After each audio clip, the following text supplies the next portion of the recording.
करोड नेपाली छौँ। 3 करोड नेपालीको बीचबाट परमेश्वरले आफ्नै हातले हामीलाई त्यो भिडबाट तानेर ल्याउनु भयो, हातले डोरेर ल्याउनु भयो भन्ने अर्थ हो।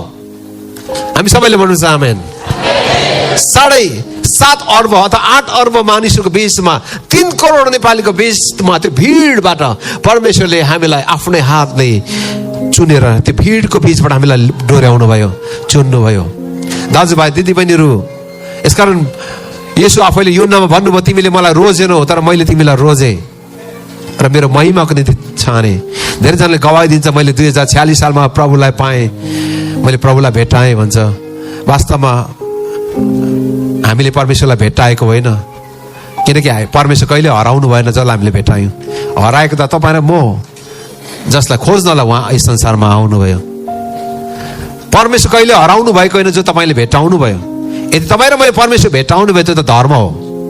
धर्महरू चाहिँ परमेश्वरलाई भेटाउने पाउने प्रयास हो। तर क्रिस्चियनिटी इज नट रिलिजन है, धर्म चाहिँ होइन, तर परमेश्वरसँग सम्बन्ध हो। किनकि परमेश्वर, बाइबलको परमेश्वर चाहिँ यस संसारमा हामीले हराएको बेला हामीलाई खोज्न र बचाउन आउनुभयो। अनि यो नै रहस्य हो। हामी त्यसको योग्य थिएनौँ, त्यसकारण परमेश्वरले हामीलाई त्यो भिडबाट आफ्नै हातले उहाँले हामीलाई खोजेर निकाल्नु भयो। यसकारण 4 पल्टी उहाँले हामीलाई संसारको जोग बसाल्न अगाडि उहाँले हामीलाई चुन्नु भयो। अङ्ग्रेजीमा प्रेडिस्टिनेसन भन्ने शब्द प्रयोग गरिएको छ, त्यो थियोलोजिकल शब्द हो। तर परमेश्वरले उहाँको पूर्व योजना अनुसार, उहाँको अनन्तको योजना अनुसार तपाईँ र मलाई परमेश्वरले ल्याउनु भयो। प्रियहरू, तपाईँ र म उहाँको अनन्तको योजना भित्र थियौँ।